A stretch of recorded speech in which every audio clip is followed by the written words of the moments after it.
أعوذ بالله من الشيطان الرجيم. بسم الله الرحمن الرحيم.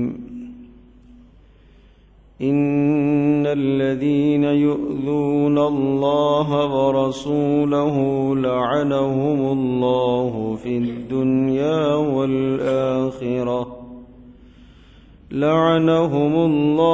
في الدنيا والآخرة وأعد لهم عذابا مهينا. والذين يؤذون المؤمنين والمؤمنات بغير ما اكتسبوا فقد احتملوا بهتانا وإثما مبينا. ان الذین یؤذون اللہ ورسولہ، بے شک وہ لوگ جو اللہ اور اس کے رسول کو ایذا دیتے ہیں، تکلیف پہنچاتے ہیں، لعنہم اللہ فی الدنیا والآخرہ، اللہ تبارک تعالی کی لعنت ہو ایسوں پر دنیا میں بھی اور آخرت میں بھی، وأعد لهم عذابا مہینا، اور اللہ پاک نے ایسوں کے لیے ذلت آمیز عذاب تیار کر رکھا ہے. والذین یؤذون المؤمنین والمؤمنات بغیر ما اکتسبوا، اور وہ لوگ جو ایمان والے مردوں کو اور ایمان والی عورتوں کو ایذائیں دیتے ہیں، تکلیف دیتے ہیں بغیر کسی وجہ اور بغیر کسی ان کے عمل کے، فقد احتملوا بہتانا واثما مبینا، تو یہ ایذا دینے والے بہت بڑا بہتان اپنے کندھے پر اٹھا رہے ہیں اور بہت بڑا گناہ اپنے اوپر لاد رہے ہیں. ان آیات بینہ میں دو باتوں کو اللہ پاک نے ذکر فرمایا.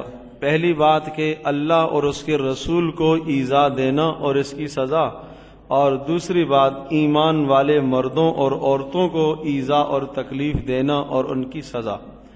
جہاں تک تعلق ہے پہلی بات کا کہ اللہ کو ایذا دینا، تو اللہ کو تو کوئی ایذا نہیں دے سکتا، اس لیے کہ اللہ تبارک تعالی تو ان تمام چیزوں سے مبرہ ہے، پاک ہے کہ کسی مخلوق کا اس پر تسلط ہو جائے اور کوئی مخلوق اس پر غالب ہو جائے.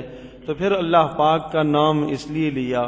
بعض مفسرین نے لکھا ہے کہ اللہ پاک کا نام محض تمہید کے لیے اور برکت کے لیے لیا. اور دوسرا معنی اور مفہوم یہ ہے کہ رسول کو ایذا دینا گویا کہ اللہ کو ایذا دینا ہے.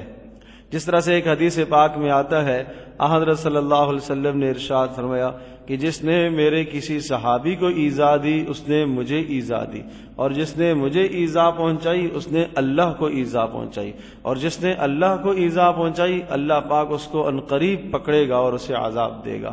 تو اس حدیث کو بھی اگر ساتھ ملا لیا جائے تو اس کا معنی یہ ہوا کہ اللہ اور اس کے رسول کو ایذا دینا ایسا ہی ہے جس طرح سے اللہ پاک کو ایذا دینا ہے. سزا یہ بتائی کہ لعنہم اللہ فی الدنیا والآخرہ، ایسے لوگ دنیا میں بھی اور آخرت میں بھی ملعون قرار پائیں گے. اور بعض مفسرین نے اس کا معنی لکھا ہے کہ لعنہم اللہ فی الدنیا والآخرہ، کہ وہ دنیا میں ملعون قرار پائیں گے، یعنی واجب القتل ہوں گے جو لوگ رسول کو ایذا پہنچاتے ہیں، جو لوگ رسول کی گستاخی کرتے ہیں، جو لوگ رسول پر کسی بھی قسم کا اعتراض کرتے ہیں. اور آخرت میں تو ان کے لیے ذلت امیز عذاب ہے ہی ہے. حضرت صلی اللہ علیہ وسلم کے زمانے کی بات ہے، مدینہ منورہ میں ایک یہودی تھا، کعب بن اشرف جس کا نام تھا، اور مدینہ کے یہودیوں کے سرداروں میں سے یہ تھا. وہ حضرت صلی اللہ علیہ وسلم کی شان میں بہت بدتمیزی اور گستاخیاں کیا کرتا تھا. نبی علیہ الصلوۃ والسلام کو اس بات کی اطلاع ہوئی. حضرت صلی اللہ علیہ وسلم نے ارشاد فرمایا، کون ہے جو اس کا سر کاٹ کر کے لائے، کہ جو یہ ایذا دیتا ہے اور مسلمانوں کو تکلیف دیتا ہے، یعنی نبی علیہ الصلوۃ والسلام کی شان میں گستاخی کر کے یہ مسلمانوں کے جذبات کو مجروح کر رہا ہے، لہذا کون ہے جو اس کا سر لے کے آئے گا. ایک صحابی اٹھے، حضرت محمد بن مسلمہ رضی اللہ تعالیٰ عنہ، انہوں نے کہا اللہ کے رسول میں جاؤں گا. اور محمد بن مسلمہ کی ان کے ساتھ دوستی تھی. دیکھو جہاں اللہ اور اس کے رسول کی بات آ جاتی ہے وہاں وہ لوگ دوستیوں کو قربان کر دیا کرتے تھے. اور انہوں نے کہا میرا اس سے بڑا گہرا تعلق ہے اور زمانے جاہلیت کا میرا تعلق ہے اور میرا بڑا گہرا تعارف ہے. چنانچہ محمد بن مسلمہ رضی اللہ تعالیٰ عنہ اپنی تلوار لے کر اس کے قلعے کے سامنے پہنچ گئے، اور ایک مضبوط ترین مدینہ منورہ میں اس کا قلعہ تھا، اور اس قلعے کے اندر یہ محصور بند رہتا تھا، اور قلعے کے چاروں طرف جو ہے اس کے چوکیدار بیٹھے ہوئے ہوتے، کچھ 6 سے 7 چوکیدار اس کی حفاظت کے لیے مقرر ہوتے تھے.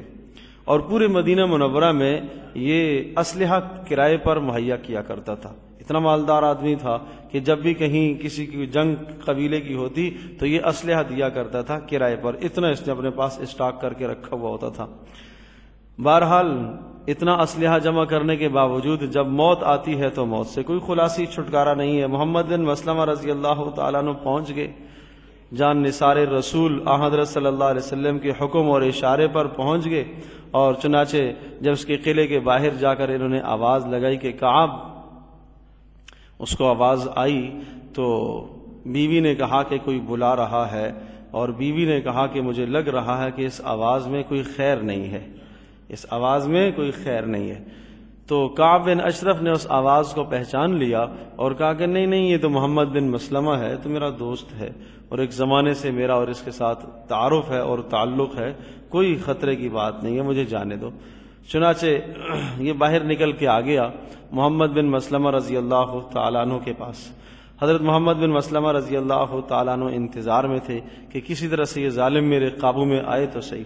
محمد بن مسلمہ رضی اللہ تعالیٰ عنہ کے پاس جیسے ہی آیا تو حضرت محمد بن مسلمہ رضی اللہ تعالیٰ عنہ سے اس نے معانقہ کیا. جب گلے ملا تو محمد بن مسلمہ نے کہا کہ کعب تیرے سر میں بڑی اچھی خوشبو لگی ہوئی ہے، کون سی خوشبو تو استعمال کرتا ہے؟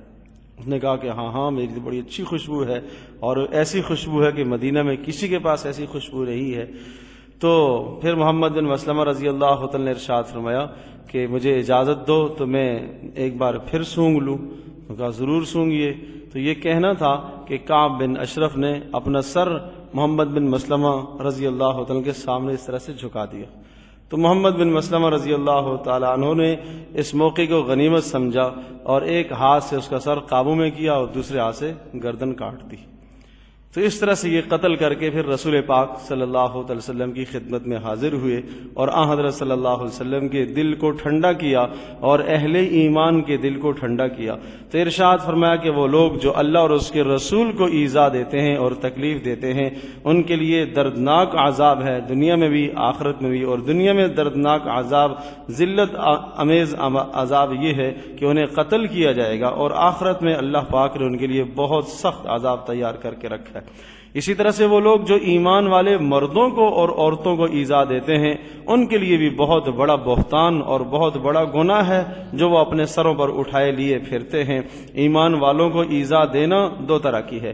ایک تو ایمان والوں کے عقائد پر، نظریات پر، اسلام پر، دین پر، مذہب پر حملہ کر کے ان کو ایذا پہنچانا، جس طرح سے مشرکین کیا کرتے تھے کہ حضرت صلی اللہ علیہ وسلم کی شان میں گستاخیاں کر کے نبی علیہ السلام کی شان میں بیہودہ کلمات کہہ کر ایمان والوں کے جذبات کو مجروح کیا کرتے تھے.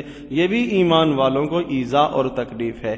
اور اس کے علاوہ بھی ایذا اور تکلیف، کوئی بھی اڑوس پڑوس میں رہنے والا آدمی اگر کسی مسلمان کو ایذا دیتا ہے، تکلیف پہنچاتا ہے، وہ زبانی تکلیف ہو یا ہاتھوں سے تکلیف ہو یا کسی بھی طرح کی تکلیف ہو، کسی مسلمان کو پریشان کرنا، کسی مسلمان کو اذیت دینا اور اس کو تکلیف میں مبتلا کرنا، ارشاد فرمایا ایسے کرنے والوں کے لیے سخت عذاب اللہ پاک نے تیار کر کے رکھا ہے. ایک حدیث اس کے ذیل میں آتی ہے کہ ایک روایت میں آتا ہے کہ کچھ جہنمی جب جہنم میں جل جل کے اور راکھ ہو جائیں گے اور راکھ کی طرح بن جائیں گے اور کوئلے ہو جائیں گے تو پھر اس شدت حرارت اور گرمی کی وجہ سے اللہ پاک سے یہ درخواست کریں گے کہ ہمیں کوئی ٹھنڈک کا مقام دیا جائے.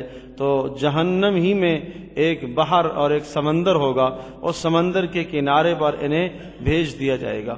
چنانچہ یہ وہاں پہنچیں گے اور وہاں گرم تیز لو چل رہی ہوگی، ہوائیں چل رہی ہوں گی گرم، وہ بھی گرم ہوائیں ہوں گی، اور پھر وہاں بڑے بڑے سانپ اور بچھو ان کا استقبال کریں گے.